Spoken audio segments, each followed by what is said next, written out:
Good morning, trappers. We are at the double bucket. Got the bucket there and the bucket right here that had the skunk yesterday. I risked life and limb to remake that stinky thing, and it did connect. It connected with an old nasty possum. All my hard labors for a possum, but that's a nest raider, and they want them out of here. So we'll do our best to do that. Also, just let everybody know, little spoiler alert, down at the end down there around the corner where we had the bobcat that was up in the tree yesterday, and I said there's a set on the other side of the ditch. Well, nothing in the set that we caught the cat in yesterday, but I seen a head sticking up above the bank looking at me when I was going by, so we definitely have a cat down there. Couldn't tell you size or anything about him. That's actually the last set on my normal route that I would check, so I'm going to leave it that way. I left him there. Some people say, oh, you left him in a trap longer. Yeah, well, he don't feel anything. They don't got nerves in their paws like putting a rubber band around your finger. But anyway, about, I don't know, 9:45 now, I guess, somewhere around in there, 9:30, 10. It's already 56 degrees. Supposed to get up to 74 or 5 today. Now, for me to run that route and get back to him, it'll be a couple hours from now. Just trying to keep him fresh. Riding in the back of the buggy in the sun, you know, by then, 60, 65 plus degrees. I don't want him turning green on me, so he'll be there and pick him up on our way out. We'll get this guy taken care of and go see what else we have. Now to put in a hag set here. The water has dropped immensely. My footprint heel is right off of the bed where the trap was. The hag's rod is a good bit out of the water, we'll say. The trap's definitely gone. I don't mean there's anything in it, of course, because if you see, I had that thing precariously mounted or balanced on the edge of that fall off right there. This bank is all cut sharp. I actually have some platforms I usually use in this here predicament, but didn't have any with me yesterday. And this water is really deep. But anyway, I'll quit yakking and we'll get down there and see if I actually got something or something just knocked the trap off the bed. Get turned around here.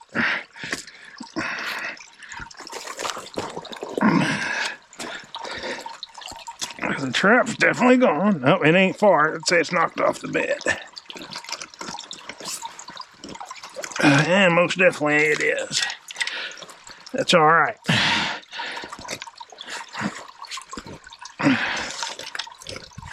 Oh my gosh, what is going on here? I won't slide up through there at all.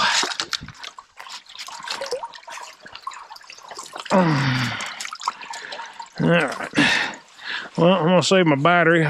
Looks like one went up over there a couple days ago. You can see the dry line, but something definitely went up through there. But anyway, I'm gonna try to tromp this out and make a set. I'm gonna save my battery. Up on the other side, well, heck, we'll just go over there and I'll come back. If I can get out here without sliding, it is straight up and down, and once you get this clay on your boot, it is hard to walk. Yeah, we'll go on over here, get this. So anyway, as you see, comes up out of there. Got a nice little slide going down here. They're trying to stuff up that tube a little bit. Got a great trench going through here and going up through this grass.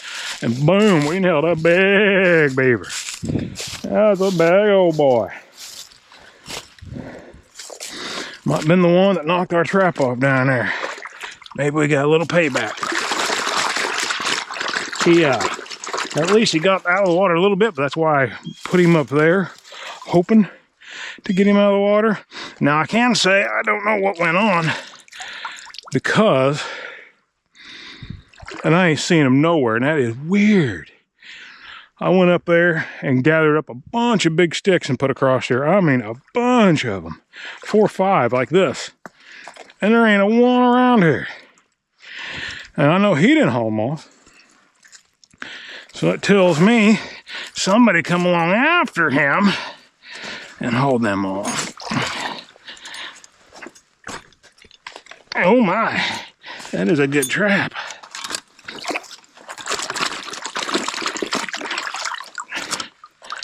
Let's see, he rolled up, let's unroll him.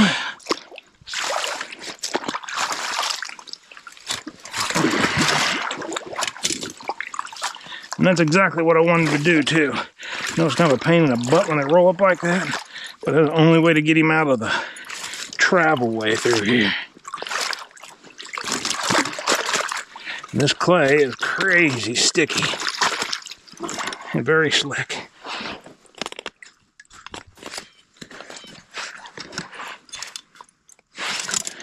And that's a very good trap. All right. That's a very big beaver. I mean, not crazy huge, but I'm talking 40, 45 pounder. We'll take him. And all it was, I'm going to go up here a little further than what it was set. Somebody's calling me.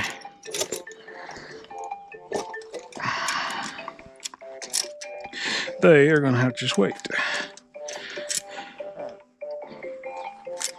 Bit my triggers a little bit.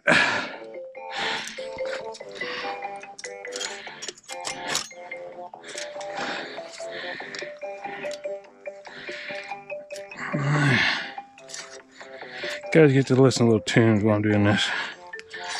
For your listening pleasures. Alright. Beautiful trench right here. Go ahead and get that right down in there good. Make sure the safeties are off. Kind of hard to do in this trench. There, got that one off finally. And I think that one's off. Alright, I'm going to find me a stick, put across there, go fix that other one, and we'll get on down the line. Alright, we finally made it. It's I think about 11:30. Didn't take as long as I thought, but it is getting warm. I need to get this shirt off. But anyway, when I caught that beaver, we were just down there. If you can see that, them blinds sitting out along the edge. Just over that hump right there is the set that had the cat up in a tree. And of course, you can see this is all disturbed and not the way it should be. And if you can see him laying right over there, I can't believe it, but it is another big cat. This one's a lot better furred, a lot weller furred. Is weller a word? But yeah, this is another nice cat. He ain't liking me none at all.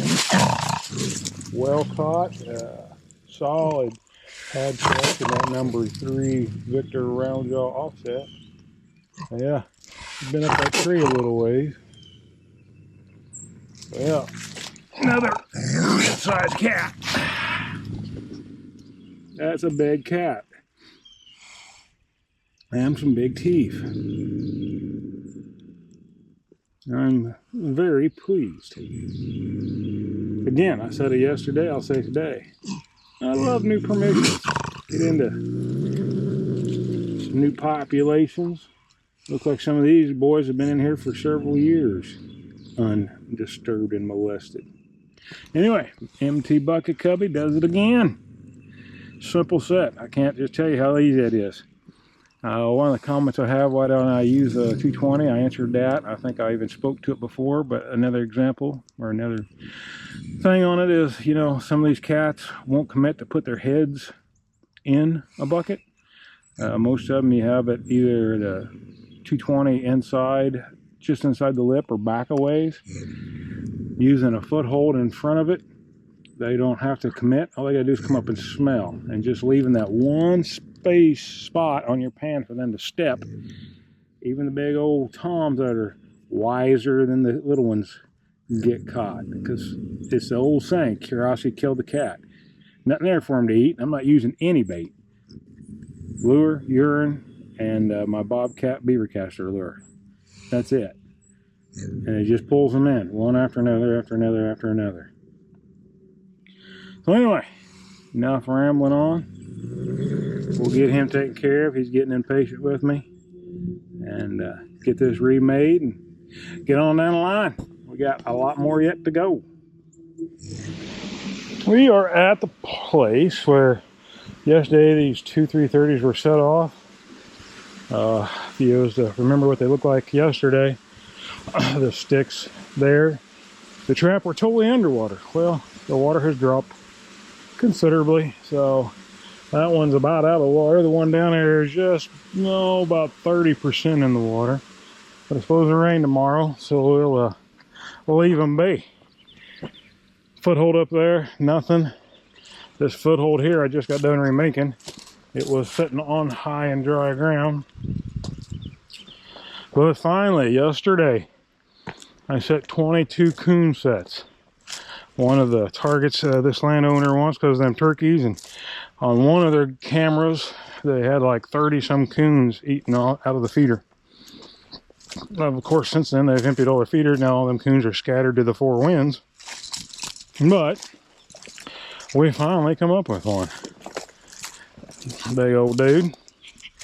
Got a tick by his eye. He's sniffing me out. But got another backup set right there, empty. But anyway, we got one. We'll take care of him. Get on down the line. Well, we're on a little bit of a roll. Had that one coon just a little bit ago. Now I got another one. Got a set here and a set over there. That one's empty, but another boar, a decent sized boar coon. But yeah, a little molicious in that hole, the original, and there he is. Starting to add up a little bit. All right, we'll get him taken care of. Oh, one note. I showed yesterday the kind of what I call the freeze-proof set for DPs, zip tie them to a piece of brush or a stick. They didn't have nothing. Matter of fact, that whole side of the property didn't have a coon.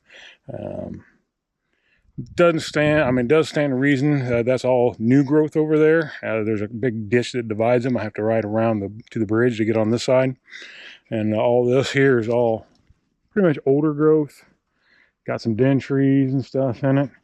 So stands to reason there'd be more coons over here, even if they're going over there getting, on the cameras over there. Anyway, we'll get him taken care of on down the line. All right, Trevor. Got a decent little coon trail coming down through here. I already got one DP down there. Earlier this year, this season,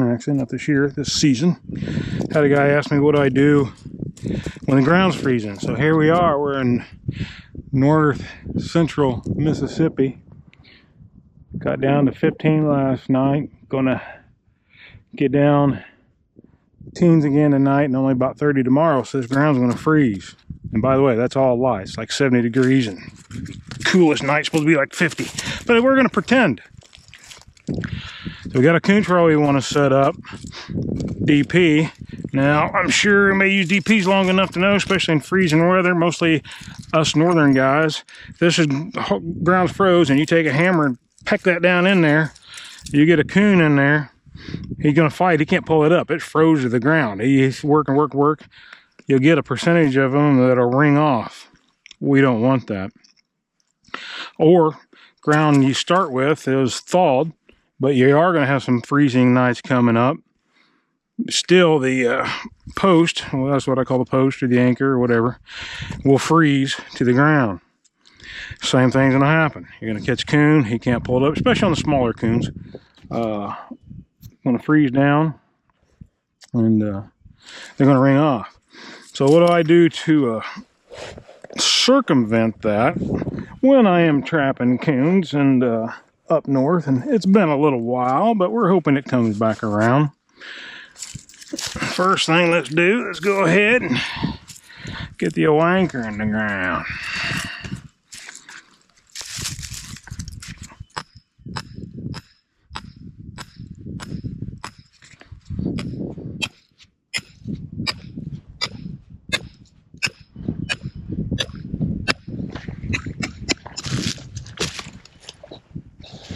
Alright, got the anchor in the ground, cover my holes, I don't start to dig it. So I'm going to set the trap right here. Make me a little pilot hole just because the ground's so hard.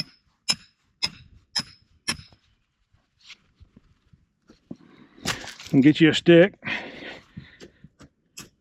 It ain't got to be in there great. It's just good enough to hold the trap. Now, if you know this ain't a tree, but if it's like a small tree, you can use that. You don't have to use a stick. But here, there's nothing but weeds growing. So, zip tie. Now, normally I use a 12-inch zip tie. I don't bring them with me. I'm gonna use what I got. Now, definitely run them underneath your trigger, just around the barrel of the trap. I think maybe an 8-incher would have worked. It's all right. Get it set where you want it. Don't have to be nothing pretty. Zip tie that dude down to that tree. And of course, coon's gonna shoot through that, pull it, break it, doesn't matter. He's gonna get that off there, believe me. It's not in the ground, it's hanging up there. They pull lids off trash cans and all kinds of other mischievous little stuff. They're not gonna have an issue with that. We're gonna go ahead and leave it. That is our set. So we got one on a stick and one regular. So when it freezes tonight, that'll still be in operation. But yeah, that's the way I do it at home.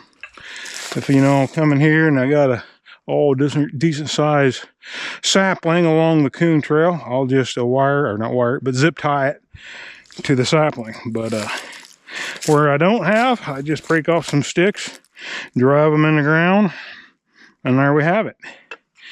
All right, on down the line. All right, we are done for the day as far as checking. I'm going to go out and set a few more, another coyote set or two and some coon sets. But ended up with, of course, the cat, which he ended up being a little bigger than one yesterday, but it just seemed like that one yesterday was a lot bigger. Yeah, it was 23.64. I think the one yesterday was 22.6 or something like that. Then the one beaver, good sized beaver. Yeah. And would have end up with the two coons, the possum, a little bit, you know, not a crazy catch, but you know, 900 acres. What do you expect? It's supposed to rain tomorrow, so I'm going to make another loop back through. I forgot to take my cups to put over my DPs today, so I'm going to go back through and put them on there, and set a few more coon sets and a few more coyote sets. But anyway, we'll get these taken care of and catch y'all in the morning.